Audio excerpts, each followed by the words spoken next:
Bismillahirrahmanirrahim. Assalamualaikum warahmatullahi wabarakatuh.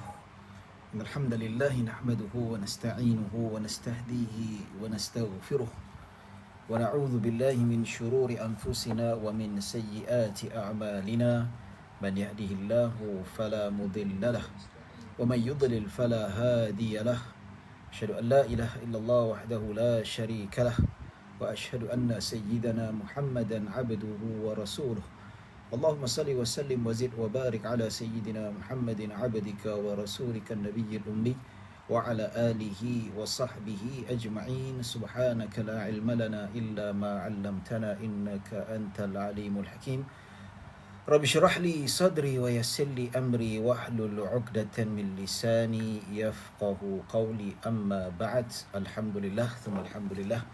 Syukur kita kepada Allah atas nikmat serta limpahan kurniaan daripada Allah, kita dapat berkumpul dan kita dapat berhimpun pada malam ini untuk kita meneruskan pengajian fiqh manhaji kita bab berkaitan dengan fiqh muamalat. Ya, kita masih lagi pada tajuk yang berkait rapat dengan hadanah, ataupun dalam erti kata bab berkaitan dengan penjagaan anak. Kita dah letakkan turutan-turutan yang ditentukan oleh syarak. Selepas mak, siapa yang berhak. Kalau ikutkan lepas mak, nenek, lepas nenek, mak saudara belah ibu, belah bapa dan sebagainya. Tapi kalau ikut enactment Jabatan Agama Islam Wilayah Mahkamah, dia ikut uruf. Selepas mak, nenek jatuh kepada bapa, tak terus pada makcik. Ya, jadi yang menyusun tu ijtihad para ulama. Maka pada zaman sekarang ni pun ulama-ulama juga berijtihad bersesuaian dengan kedudukan ataupun kebaikan yang mana kalau kita lihat sebagai satu keperluan yang ada di dalam kehidupan manusia inilah. Kalau kita lihat zaman sekarang, memang bapa boleh menjaga anak, boleh memberi makan dan sebagainya. Maksudnya boleh memberi kasih sayang sama seperti ibu juga dan sebagainya. Ya, jadi sekarang ni kita nak tengok syarat hadanah. Syarat tu orang tu layak tak nak mendapat hak penjagaan tu. Maksudnya kalau ibu tu dia berhak tak untuk menjadi penjaga anak tu. Kalau tak cukup syarat yang disebutkan di bawah ini, tuan-tuan dan puan-puan dirahmati Allah Subhanahu wa taala, maka dia tidak dikira sebagai layak. Kena berpindah pada orang lain. Kalau ikut enactment Mahkamah Wilayah Persekutuan, mak tak layak, tak cukup syarat ni, pindah kepada nenek. Nenek belah mak dia juga. Belah mak dia lah nenek tu. Maksudnya nenek kepada cucu belah mak dia. Ya. Jadi kalau nenek belah mak dia tak cukup syarat, pindah pada nenek dekat pindah kat bapa. Pindah dekat bapa pula. Jadi ada syarat-syaratnya. Apakah syaratnya? Maksudnya yang mestilah dipenuhi oleh seseorang yang untuk mendapat hak penjagaan anak. Iaitu pertama, berakal. Masih berakal, dia tak boleh gila, tak boleh hilang akal, dia tak boleh dikatakan, maksudnya terganggu akal, tidak siuman. Macam mana yang nak berakal ni nak menjaga? Dia sedang dirinya sendiri tak boleh nak menjaga, apatah lagi nak jaga anak dia sendiri. Walaupun ibu tu, dia ni seseorang yang berhak untuk mendapat hak penjagaan anak, tapi dia tak siuman. Sakit depression ke sampai dia jadi gila dan seumpamanya, ataupun lain-lain. Maka di sini tuan-tuan dan puan-puan dirahmati Allah Subhanahu wa taala, maka hilanglah kelayakan tu, masa berpindah pada orang lain, pada nenek ataupun bapanya. Kedua, Islam. Islam ini kalau kita lihat, macam walaupun mak tu ada kedudukan istimewa, lebih berhak dari segala-gala yang ada manusia ni, tapi sebab katakanlah mak dia murtad, so hilang penjagaan dia.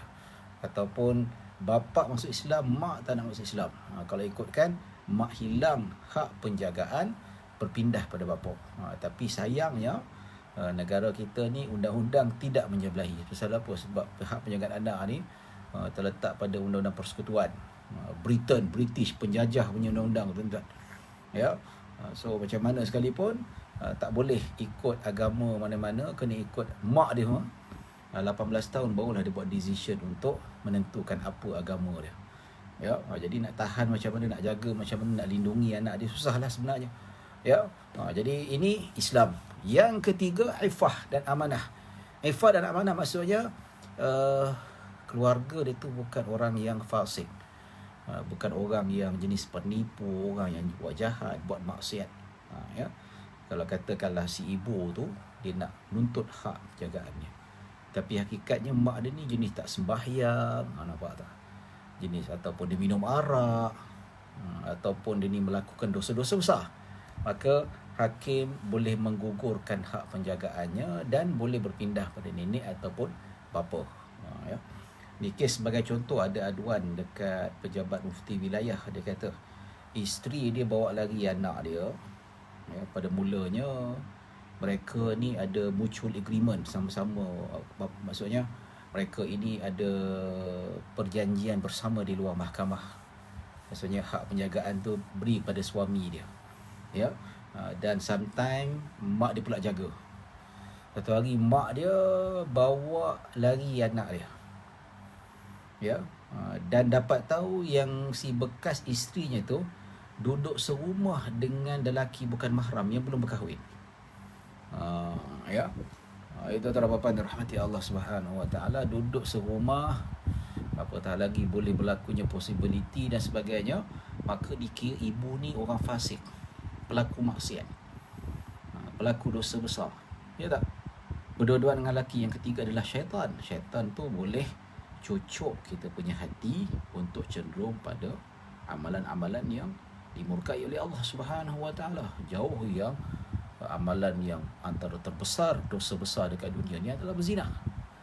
Ya, jadi apabila disebutkan tentang perkara ini, maka mak dia tu dikira fasik. Duduk dengan anak sekali, anak dibawa duduk dengan dia. Satu contoh yang tak baik, mak duduk dengan lelaki bukan mahram. Ini kisah betul. Ya, saya boleh tunjuk email aduan tu, ada orang adu pada saya. Bukan adu pada saya lah, pada pejabat mufti, macam nak selesaikan. Ya, jadi bila kita lihat dari segi sudut perkara ini, kita nampaklah benda ni memerlukan satu penjelasan yang jelas. Bagi saya, kalau dalam situasi ini, kalau kita ikut pada syarat yang ketiga, ibu tu tak ada ifah, tak ada penjagaan diri daripada maksiat, maka dia seorang pelaku maksiat, maka walaupun dia seorang ibu, maka digugurkan haknya untuk menjaga anak kembali pada nenek ataupun bapa, tuan-tuan. Nampak tak? Ya. Pasal orang fasik kalau duduk, dia bawa anak tu duduk sekali dengan dia, so nanti akan menyebabkan contoh yang tak baik. Dia tak boleh didik anak dia untuk menghayati Islam yang sebenar.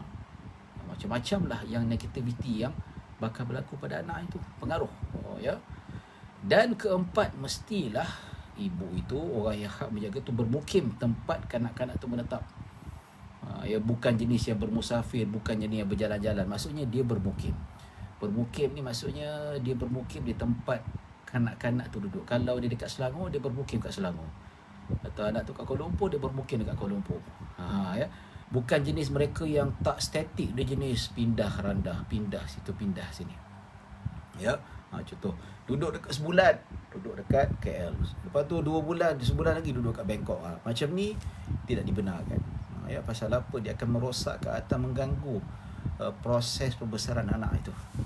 Ya, sekolah dia, ya, lepas tu kawan-kawan dia, emosi dia, tuan-tuan. Budak-budak ni pindah banyak tempat. Ya, terutama budak-budak kalau yang dah kecil tu 5-6 tahun.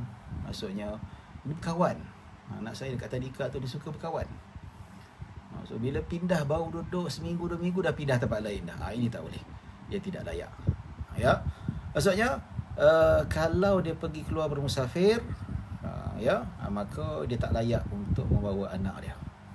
Kata kalau nak pergi haji kan, pergi haji, maksudnya dia tak mampu nak bawa anak, nak tanggung dia, maka ketika mana dia selagi mana dia musafir pergi haji contohnya, wajib dia serahkan hak penjagaan itu kepada suami dia ataupun mak dia yang jaga. Nampak tu. Ya. Jadi kalau dia buat musafir anak tu, kebajikannya tidak terjaga. Ya. Baik, bagaimana pula kalau mak tu dia bermusafir ke tempat lain, nak bermukim tempat lain, contoh asal duduk kat Kuala Lumpur tapi nak pindah dekat Johor Bahru, ya, dan berniat untuk bekerja di sana, menetap di sana, adakah menggugurkan hak penjagaan si ibu itu? Tidak sama sekali. Sebab apa? Walaupun dia bermusafir, tetapi bermusafir sementara, dan dia akan duduk tempat itu selama tempoh yang panjang, dan dia berniat bukan saja bermukim tapi untuk bermastautin, ya. Yang tak boleh kalau isteri ataupun mak dia yang jadi bermusafir, akan menyusahkan proses kehidupan anak itu sendiri. Ya, yang kelima, ibu itu tidak berkahwin dengan lelaki lain. Ya, selagi mana dia tak ada suami baru, selagi itulah hak dia ada.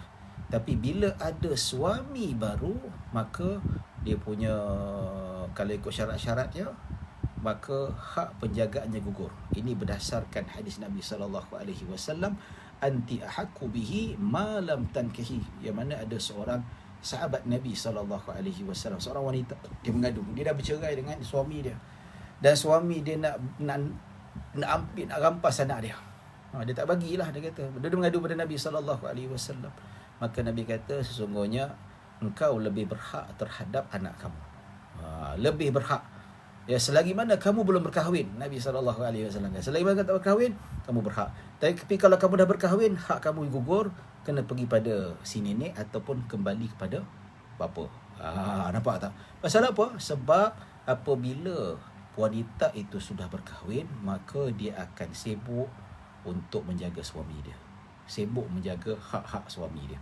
Maka takut-takut kalau dibiarkan ataupun tetap diberi hak penjagaan tu, akan memberi kesan buruk kepada hak anak-anak itu. Nampak tu? Jadi tidak menjadi masalah ada dalam kedua keadaan. Maksudnya walaupun si ibu tu telah berkahwin, ya, tapi tidak menjadi masalah kalau si ibu tu terus nak menjaga anaknya. Pertama, dengan sebab kanak-kanak itu mendapat persetujuan si bapa kandung dia. Bapa kandung kata, okey, tak apalah, engkau duduk dengan mak engkau, dengan bapa tiri engkau, aku tak ada masalah, I have no problem. So ada dapat keizinan, maka no problem, si ibu tu terus menjaga anak dia disambil melayani keperluan ataupun hidup bersama dengan suami baru. Tapi kalau dia dah kahwin baru, maka dia tak tuntut hakim, saya nak tuntut hak penjagaan saya. Pasal apa? Isteri, bekas isteri dah kahwin lain dah, so dah gugur. Maka hakim kata betul, ya, si bekas suami kamu tak benarkan kamu terus duduk dengan bapa tiri dia. Anak zaman sekarang bapa tiri, mak tiri macam-macam cerita lah, ya. Tapi sekarang ni mak kandung lagi dahsyat. Mak kandung bunuh anak yang 7 tahun tu, rendamkan dalam tong besar tu sampai kembang dah. Mak angkat tu yang jauh lebih baik. Nampak tak? Ya. Jadi tuan-tuan dan puan rahmati Allah Subhanahu Wa Taala, kalau dia bersetuju tidak menjadi masalah. Kalau tak bersetuju, si ibu terpaksa serah kepada bapa dia, serah kepada nenek. Nenek tak nak, serah kepada bapa dia. Ya. Dan kecuali boleh kalau si ibu tiri itu terus menjaga apa yang disebutkan di sini, tuan-tuan. Allahumma salli ala Muhammad. Anak tu duduk dengan mak dia bersama dengan bapa tiri dia. Boleh apa? Kecuali kalau si bapa tiri itu merupakan keluarga belah mak dia. Contoh dia, mak dia berkahwin dengan pangkat-pangkat sepupu lah, kan? Sepupu kan masih duduk keluarga dia. Ataupun bapa tiri dia tu pangkat macam pak saudara, satu keturunan dengan mak dia, dekat. Ya. Itu tak apa. Pasal apa? Sebab bapa tiri dia masih lagi di bawah susu galuhnya. Tapi kalau bapa tiri keluar daripada keluarga, tak kena-mengena, ya, tidak termasuk dalam nasab ataupun ibunya ada kaitan dengan nasabnya, maka tidak boleh mendapat hak penjagaan. Kena minta izin si bapa. Bapa kalau redha, no problem, tidak menjadi masalah, ya. Dan syarat yang keenam, ya,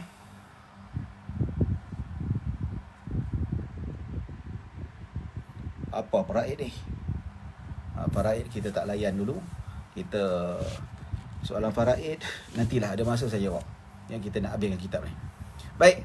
Yang keenam, tidak mengidap penyakit yang berpanjangan yang menjejaskan penjagaan. Maksudnya contoh batuk kering yang panjang, penyakit yang lumpuh dan sebagainya, pekak, bisu, ya penyakit yang panjang, yang sukar uzur, tak boleh nak uruskan diri dia, maka itu tertarik syarat-syaratnya. Ya.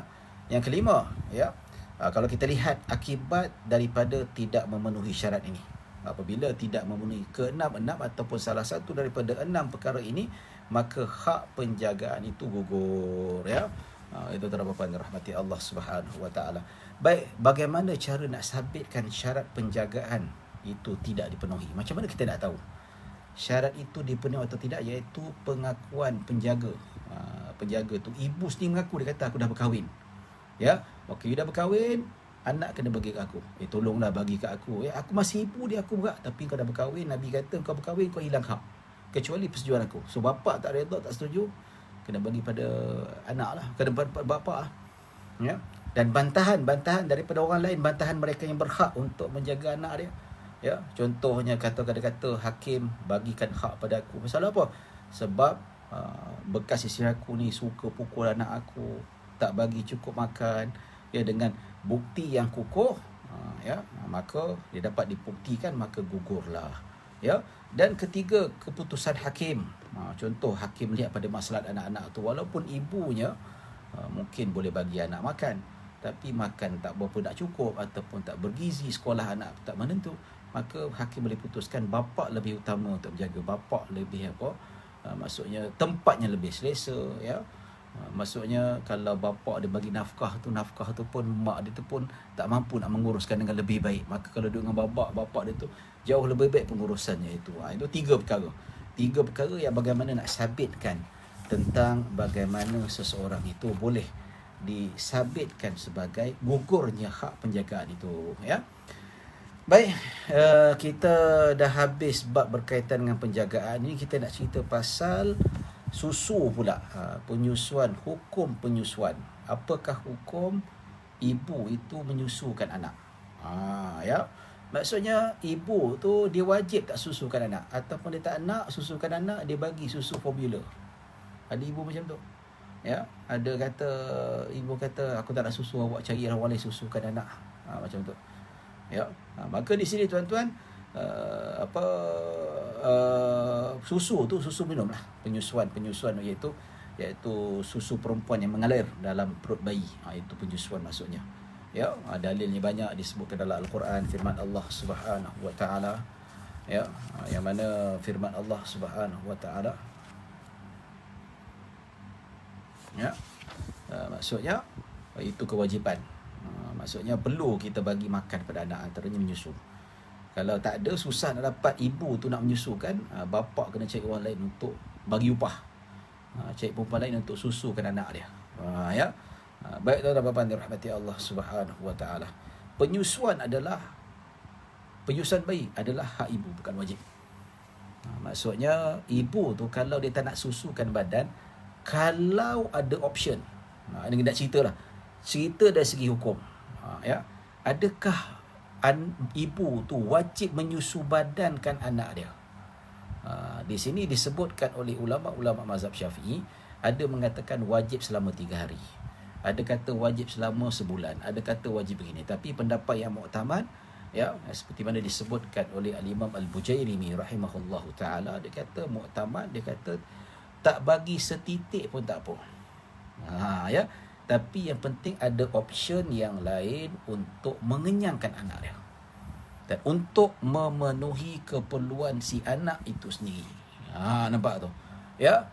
Bila disebutkan tentang memenuhi keperluan anak tu, katakanlah ibu tu tak nak menyusu. Ya. Suami kata, susukan anak. Tak nak lah bang, saya penat nak tidur lah, nak menyusukan anak. Semua katalah mak perangai macam tu.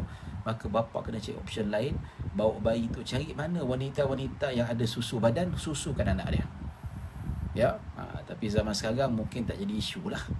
Kalau isteri tak nak susukan badan, boleh ada susu formula bagi anak tu minum. Ya. Itu tuan-tuan rahmati Allah Subhanahu wa taala. Tapi ada tak hukum wajib si ibu tu menyusukan si anak itu? Ia boleh jadi wajib kalau tidak ada option lain. Contohnya lah, bayi tu lapar, nak makan, nak apa dan sebagainya, tak ada kat perkampungan tu, tak ada wanita boleh menyusukan si bayi dia. ataupun tak ada yang mengandung, tak ada yang beranak yang ada susu, ya, ataupun tak ada susu formula, tak ada option dan sebagainya, maka kalaulah tak ada option dan kalaulah si ibu itu tidak menyusukan anaknya, akan menyebabkan anaknya mudarat, sakit, lapar, mati dan sebagainya, maka jadi wajib. Tapi yang tak jadi wajib apabila disebut dekat sini tuan-tuan ada option. Ya. Walaupun anak dia lapar, tapi ibu kata aku tak nak susukan dia, kau carilah wanita lain, belilah bang susu formula, tolong belikan susu, belikan botol sekali. Ya, suami wajib buat kalau ada option. Tapi kalau tak ada option, ya, untuk menggantikan susu badannya, maka si ibu tu nak tak nak dia kena susukan juga. Kalau tak susu dia berdosa. Ya. Dan kalau anak tu mati kelaparan, dia dikira sebagai membunuh juga, penyebab kematian anak itu sendiri. Ya. Ini cerita pada pasal hukum lah. Tapi kalau ikutkan, ada je, tak ada ibu yang tak tergamak mesti nak susu, ya. Tapi nak cerita hukum dan tanggungjawab si suami itu sendiri, ya. Baik tuan-tuan dan puan-puan dirahmati Allah Subhanahu wa taala. Baik, kesan penyusuan sebagai hak bukan wajib. Ya, maksudnya kesan penyusuan sebagai hak dan bukan wajib boleh diringkaskan seperti berikut.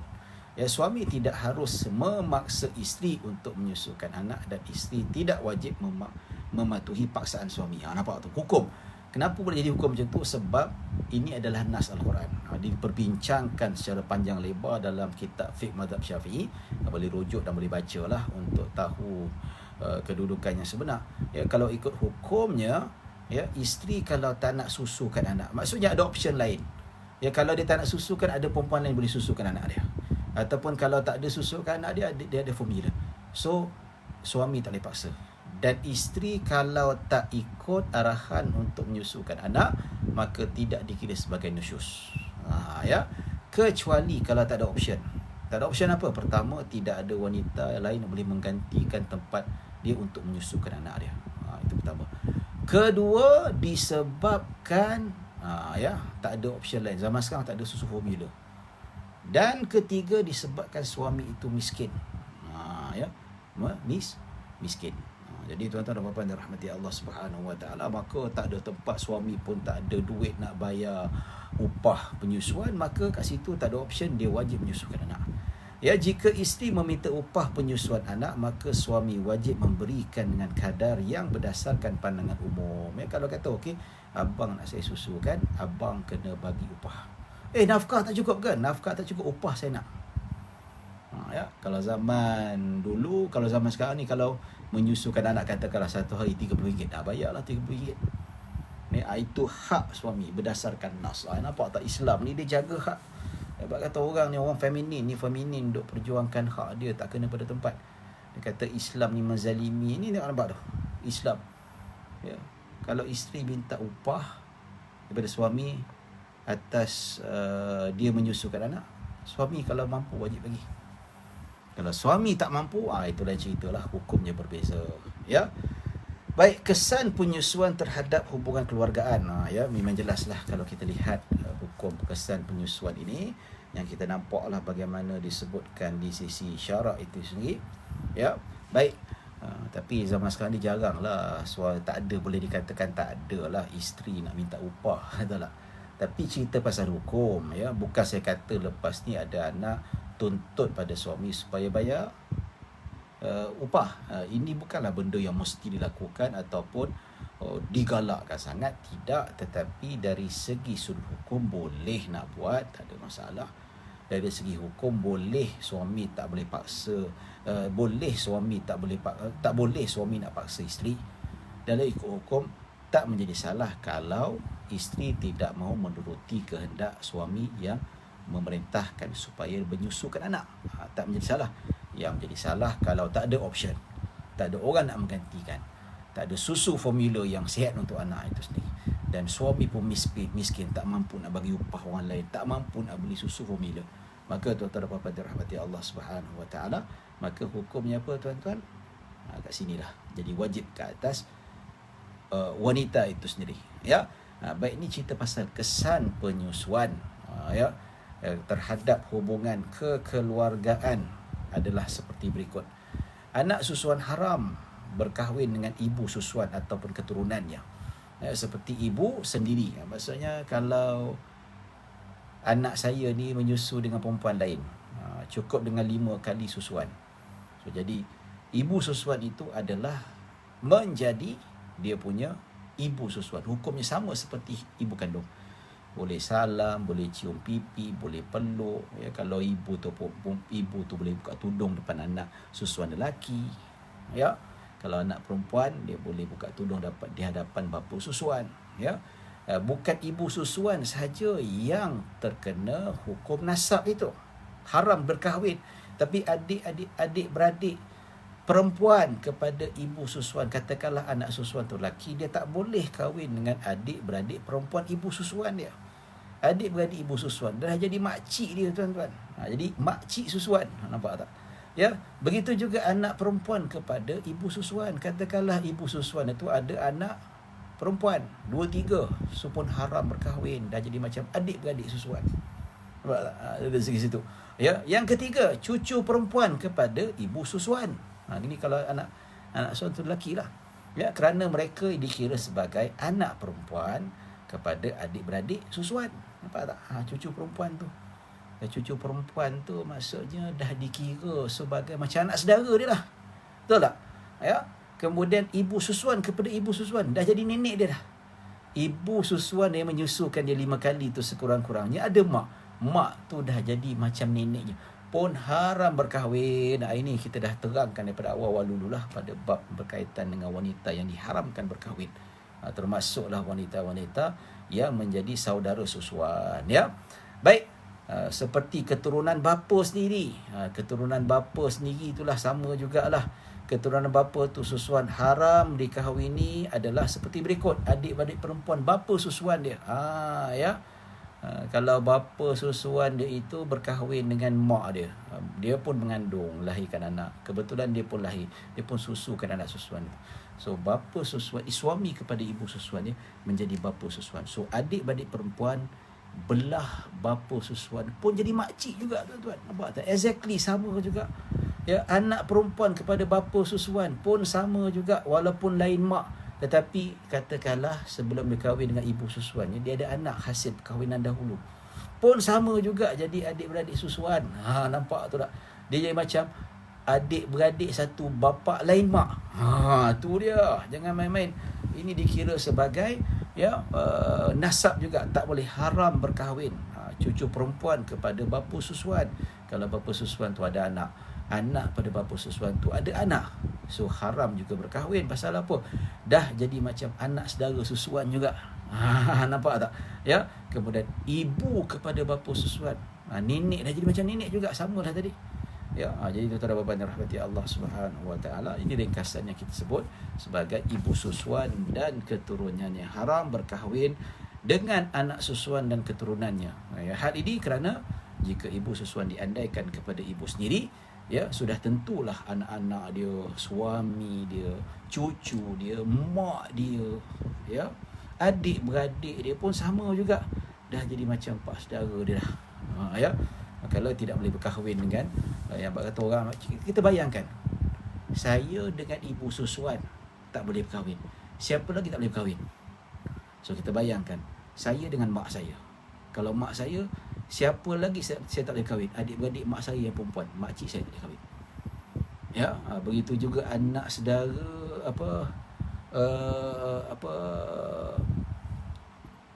anak saudara saya pun tak boleh juga. Nampak? Jadi dia kira macam sama macam mak sendirilah. Ya. Jadi tuan-tuan dan puan-puan rahmati Allah Subhanahu Wa Taala. Jadi penyusuan, ya, saya dah sebut secara detail berkaitan dengan penyusuan ini, secara detail lah pada bab pengajian yang awal-awal dulu, iaitu daripada 1 sampai 5. Yang boleh carilah, boleh scroll kat bawah tu untuk cari kedudukan wanita-wanita yang haram untuk dikahwini. Ya, jadi penyusuan yang menyebabkan haram berkahwin itu sudah dijelaskan, disebutkan dalam kitab Fiqh Manhaji yang edisi Mufti Wilayah Mufti Negeri Sembilan ni pada muka surat 420. Diterangkan dengan jelas daripada muka surat 419 hingga 422. Itu dijelaskan, boleh buka, boleh rujuk lah. Ya, itu terdapat rahmati Allah Subhanahu Wa Taala. Okey, jadi dalil ni banyak kita dah sebutkan pada pengajian yang lalu daripada hadis Nabi SAW, ya. Allah berfirman dalam surah An-Nisa ayat 23, begitu juga dalam hadis Nabi SAW, Nabi kata penyusuan menyebabkan anak susuan haram dikahwini sebagaimana anak yang dilahirkan. Sama macam seperti nasab dan macam-macam lagi, tuan-tuan dan puan-puan dirahmati Allah. Banyak lagi dalil yang disebut, ya. Baik, syarat penyusuan yang menyebabkan anak itu menjadi mahram. Ya. Baik, apakah yang dimaksudkan syarat boleh menjadi mahram? Iaitu pertama sekali anak tu belum mencapai umur usia 2 tahun. 2 tahun Qamariah. Tapi kalau anak tu dah 3 tahun Qamariah, dia menyusu dengan ibu susuannya sebanyak 5 kali, tak jadi mahram, tuan-tuan. Dia kena 2 tahun Qamariah. 2 tahun Qamariah ni 1 tahun 360 hari. Ya, kalau Masihi 365 hari. Ya. Jadi 360 kali 2. Kurang daripada tu. Kalau lebih 2 tahun ataupun dah cukup umurnya 2 tahun, maka susulah banyak kali macam mana sekalipun tidak menjadi mahram. Ya. Tuan-tuan bapa dan rahmati Allah Subhanahu wa taala, disebutkan dalam Al-Quran surah Al-Baqarah ayat 318 yang mana bermaksud, ya, wal walidatu yurdi'na auladahunna haulaini kamilaini liman arada an yutimma ar-radha'ah. Yang bermaksud ibu-ibu hendaklah menyusukan anak-anak mereka selama 2 tahun genap, iaitu bagi orang yang hendak menyempurnakan susuannya. Ini dalil jelaslah 2 tahun, ya. Baik, begitu juga dalam hadis Nabi SAW sebut la radha'a illa ma kana fi haulaini. Disebutkan penyusuan adalah dalam lingkungan umur 2 tahun. Ya. Baik, tuan-tuan dan puan-puan dirahmati Allah Subhanahu wa taala, ya. Banyak lagi lah hadis yang dikemukakan bahawa disebutkan bahawa syarat kedua itu kanak-kanak itu disusukan sebanyak 5 kali berasingan. Maksudnya dia dah puas, dia kenyang 5 kali. Ya, bukan dia jenis minum tiba-tiba terkejut dia terlepas. Itu tak. Maksudnya dia minum, dia sendiri yang lepaskan. Itu sekali. Ya, sebanyak 5 kali barulah dikira sebagai ibu susuan. Kalau kurang daripada itu, maka tidak disahkan. Ya. Katakanlah dia minum, lepas tu tengok TV. Sambung lagi 2 kali. Ulang alik 5 kali. Itu tidak. Dia minum, maksudnya yang dia rasa dah puas. Kalau ikut uruf dia kenyang lah, tuan-tuan, 5 kali kenyang. Ya, tak cukup, maka tidak sah. Tapi kalau dah cukup 5, 6, 7, maka itulah dikira sebagai ibu susuan, menjadi mahram, tidak boleh berkahwin selama-lamanya. Dalil banyaklah, tuan-tuan. Antara disebutkan dalam hadis yang diriwayatkan oleh Imam Muslim, ya, disebutkan oleh Sayyidah Aisyah radhiyallahu anha, ayat Al-Quran yang turun adalah 10 kali susuan yang tertentu yang menyebabkan anak susuan itu menjadi mahram. Kemudian dimasukkan kepada 5 kali susuan yang tertentu. Ketika Rasulullah sallallahu alaihi wasallam, ayat yang dimasukkan ini masih dibaca sebagai Al-Quran, ya. Dulu nak jadi anak susuan, ibu susuan, kena kenyangkan anak ataupun diberi susuan 10 kali. Kemudian dimasukkan jadi 5 kali. Seperti mana disebutkan dalam hadis riwayat Imam Muslim, ya. Baik, tuan-tuan dan puan-puan dirahmati Allah Subhanahu wa taala. Ya, ada beberapa dalil lagi lah yang disebutkan dalam hadis Nabi sallallahu alaihi wasallam. Iaitu kesan dan hukum hubungan kekeluargaan sebab penyusuan. Ya. Iaitu terdapat 2 hukum kepada hubungan kekeluargaan yang terjadi dengan sebab penyusuan itu. Apa dia, tuan-tuan? Itu perkara yang haram disebabkan penyusuan. Maksudnya penyusuan menjalinkan hubungan kekeluargaan antara susuan dan ibu susuan, yang memberi kesan mewujudkan golongan yang haram dikahwini. Macam tadilah, tak boleh kahwin dengan ibu susuan dia, tak boleh berkahwin dengan anak adik-beradik susuan dia. Kalau yang perempuan tak boleh kahwin dengan bapa susuan dia. Itu jelas, ya. Ya. Baik, itu disebutkan ibu ke atas, anak perempuan ke bawah tak boleh berkahwin. Dia adik-beradik perempuan seibu sebapa, ibu saudara sebelah bapa, ibu saudara belah ibu sekali. Ya, banyak sekali, tuan-tuan. Ya, kat sini saya rasa kat internet banyak ni tentang cerita apakah senarai sebab perkahwinan susuan. Tapi nak lebih bagus, beli buku ni. Ini lengkap. Semua disebabkan daripada hasil penyusuan itu, mana perempuan yang tidak boleh dikahwin. Ya. Baik. Jadi sehubungan itu, apabila wujud hubungan kekeluargaan disebabkan penyusuan, maka golongan yang sama daripada susu galur ibu susuan juga haram dikahwini. Nampak? Sebagaimana diketahui, hubungan keturunan menyebabkan haram persemandaan, ya, iaitu suami haram berkahwin dengan ibu mertua, ya, dan anak tirinya, ya. Seorang lelaki haram berkahwin dengan ibu tirinya dan menantunya. Jadi justru jika hubungan kekeluargaan adalah dengan sebab susuan, maka haram, hukumnya haram persemandaan, iaitu berkahwin, tak boleh. Ya. Contoh kalau kalau dah berkahwin tu, kita berkahwin dengan isteri kita, automatik akad nikah saja, ibu dan bapa kepada isteri kita sudah menjadi mahram automatik. Tak boleh berkahwin walaupun belum dukhul lagi, walaupun belum bersetubuh. Sama juga penyusuan, cukup saja 5 kali kenyang, tak boleh, automatik tak boleh kahwin, seperti senarai-senarai yang disebutkan dalam ini, tuan-tuan, ya. Seperti mana disebutkan dalam hadis Nabi sallallahu alaihi wasallam yang bermaksud daripada Ibn Abbas, Rasulullah sallallahu alaihi wasallam sabda, mereka yang haram dikahwini kerana keturunan, haram juga dikahwini kerana susuan. So macam mana kita nak tahu? Kita bayangkan dengan keluarga ibu kandung kita, dengan bapa kandung kita, kita dengan keluarga mak kandung kita, bapa siapa tak boleh kahwin? Sepupu boleh, 10, ya. Adik-beradik sendiri tak boleh kahwin. Adik-beradik mak bapak kita tak boleh kahwin, ya. Begitu juga anak saudara adik-beradik mak bapak kita boleh tak? Boleh. Sepupu tak ada masalah. Nenek kita tak boleh. Macam itulah kita bayangkan, tuan-tuan. Macam tu jugalah yang disebutkan, ya. Baik. Sikit lagi dah nak habis dah. Boleh katakan sikit lagi lah, tak banyak sebenarnya, ya. Tak apa. Perkara yang halal sebab penyusuan, ada tak semuanya benda yang haram, tapi ada yang halal di sisi syarak itu. Ya, semua perkara yang halal di kalangan keluarga sebab keturunan halal juga ada kepada keluarga sebab susuan. Ya.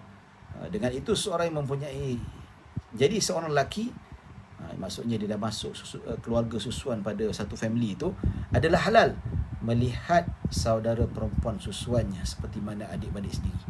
So kakak susuannya, adik perempuan susuannya, dia boleh tengok buka tudung. Ya.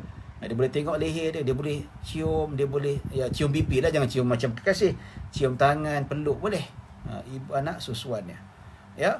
Tinggal sendiri, berkhaluat dengan kakak. Katakanlah dia ada adik susuan cantik sungguh, dia duduk sama-sama berdua-duaan dalam bilik, tak ada masalah, ya. Tapi kalau boleh jadi macam haruan makan anak, tak boleh lah. Zaman sekarang ni macam fitnah boleh berlaku, ya. Baik, sebab dahnya macam adik-beradik boleh bermusafir bersama-sama, ada macam mahramnya juga, ya. Meskipun itu, hukumnya tidaklah bermakna seorang lelaki harus melihat saudara perempuannya susuan dengan berahi. Kalau tak boleh, itu dengan syarat tanpa berahi, tanpa ada rasa hawa nafsu yang melonjak, tuan-tuan. Nampak tak? Ya. Tuan-tuan dan puan dirahmati Allah Subhanahu wa taala. Ya. Baik. Jadi itu yang disebutkan, kalau dia tengok adik susuannya itu memang cantik sungguh, dia tengok berahi sungguh lah. Kalau dapat ni nak berzina, itu. Kalau macam tu hukumnya haram berdua-duaan. Kalau macam tu tak boleh dia tengok secara berahi, hukumnya haram. Ya. Jadi tuan-tuan dan puan dirahmati Allah Subhanahu wa taala, perkara ini tidak dibenarkan oleh syarak itu sendiri. Habis bab penyusuan, tuan-tuan. Ya. Jadi untuk kita bincang lebih panjang, lepas ni kita masuk bab keturunan, macam mana kita nak nasabkan keturunan. Ya. Begitu juga anak angkat. Macam mana proses anak angkat tu? Apa yang boleh buat, mana yang tak boleh buat. Ya. Baik, jadi kat sini, tuan-tuan, kita akan bincangkan nanti pada bulan hadapan. Bukan bulan hadapan, minggu hadapan, hari Isnin. Sebab hari Jumaat dah tak ada lagi dah, tuan-tuan. Ya, patut mungkin hari ni penutup lah kot. Kita dapat cukupkan 30, hari ni 29, hari Isnin depan 30, mungkin kelas yang terakhir. Nampak tak? So, saya tak sambung, walaupun kita rasa baru 40 minit, tapi saya tak sambung. Sebab apa? Saya biarkan bab yang terakhir ini untuk penutup, insya-Allah pada hari Isnin. Pada hari Isnin tu nanti, insya-Allah, Ya, insya-Allah pada hari Isnin tu nanti, pada penghujung majlis itu nanti, ya, saya akan bagi ijazah khusus, ya, ijazah khusus kepada mereka yang hadir ke kelas saya, terutama ke 30 kelas itu. Saya akan bagi ijazah bersanad fiqh mazhab Syafi'i. Nampak tu? Ya, ijazah khusus. Ijazah saya tak ada sebut sanad satu, cuma ijazah yang saya ambil sanad mazhab Syafi'i daripada saya kepada beberapa orang guru saya, sanadnya sampai kepada Imam Syafi'i. So kita belajar kitab fiqh ni ada sanad, tuan-tuan. Saya belajar fiqh, saya ambil bentuk guru saya, ada sanad yang memang dibaca sampai kepada Imam Syafi'i. InsyaAllah hari Isnin nanti pada penghujung rancangan, insyaAllah, ya, terutama mereka yang ikut daripada awal ataupun yang banyak mengikuti kelas saya akan bagi special lah pada penutup nanti, sebagai kita khatamkan juzuk yang keempat kitab ni. Ya, tinggal satu bab je lagi, bab keturunan. Ya, bab keturunan, iaitu begitu juga proses anak angkat hukum hakam berkaitan dengannya, insya-Allah. Ada satu soalan, ya, hilanglah soalan tu. Pencerahan kalau suami cerai kedua-dua dan suami meninggal, satu yang banyak untuk dibagi persebaran. Kalau suami isteri meninggal dunia memiliki harta yang banyak untuk dibahagikan secara faraid. Pertanyaan, apakah ada hak seorang bekas isteri itu mendapat sebahagian hak faraidnya? Mohon pencerahan Ustaz. Bekas isteri mana ada hak? Tak ada hak langsung. Ya, yang ada hak isteri yang masih lagi dinobatkan sebagai isteri. Dah bercerai-cerai habislah, tuan-tuan. Ya, kecuali kalau dia bercerai masih dalam iddah. Kalau isteri tu masih dalam iddah yang boleh dirujuk. Yang iddah yang boleh dirujuk, dia berhak ke atas. Katakanlah dah bercerai dan isteri tu masih dalam iddah tu masih boleh rujuk. Bukan iddah bainunah kubra, ya, boleh dirujuk lagi, tuan. Bukan habis iddah boleh kena nikah balik, tidak, masih tak perlu nikah, rujuk balik. Suami kata aku nak rujuk, jadi rujuk. So isteri yang berada dalam keadaan iddah masih ada hak faraid. Kalau dia ada anak 1/8, kalau tak ada anak 1/4. Itu dia. Tapi kalau dah habis iddah, dah tak ada apa kaitan, mana ada hak, tak ada. Ya. Baik, tuan-tuan dan puan dirahmati Allah Subhanahu Wa Taala. Baik, setakat itu saja. Satu soalan saja yang saya terima. Insya-Allah kita akan bincangkan bab yang terakhir penutup nanti, insya-Allah. Ya. Kita akan tutup majlis kita, iaitu ngam-ngam majlis 30, sebanyak 30 pengajian ini. Alhamdulillah, semenjak daripada bulan 11, 12, dan bulan 1 dan bulan 2, 4 bulan, alhamdulillah. Minta maaf lah, ada banyak hiccup, kadang-kadang saya tak dapat nak teruskan, terlalu penat, kadang-kadang saya ni tak sihat. Hari sini tak dapat sebab saya gastrik yang teruk sangat. Ya, daripada tengah hari kat pejabat tu balik pun, Allahu Akbar, makan ubat Gaviscon pun tak reda juga tu. Saya cakap dengan penganjur pejabat mufti, kata saya tak dapat, tak tahan. So tidak patut hari ni last malam ni, ya, tapi kita anjak pada Isnin depan kelas yang terakhir fiqh manhaji bab munakah. InsyaAllah kita bertemu pada minggu hadapan, kelas yang terakhir yang ke-30 pada Isnin hadapan. InsyaAllah ada rezeki kita akan buat majlis pengijazahan sanad mazhab Syafi'i kepada tuan-tuan dan puan-puan. Ijazah umum lah, tak ada ijazah umum nak kena baca satu-satu sanad. Ya, baik, insya-Allah. Baik, setakat itu saja yang dapat saya sampaikan. Mohon maaf yang baik hanya daripada Allah Subhanahu Wa Taala. Kekurangan kesilapan datang daripada diri saya sendiri. Aqulu qawli hadza wa astaghfirullahal azim li wa lakum. Kita tutup majlis kita dengan tasbih kafarah dengan suratul As. Subhanakallah wa bihamdika asyhadu an la ilaha illa anta astaghfiruka wa atubu ilaik. Bismillahirrahmanirrahim. Wal 'asr innal insana lafi khusr illa alladhina amanu wa 'amilus solihat wa tawasaw bil haqq wa tawasaw bis sabr. Assalamualaikum warahmatullahi wabarakatuh.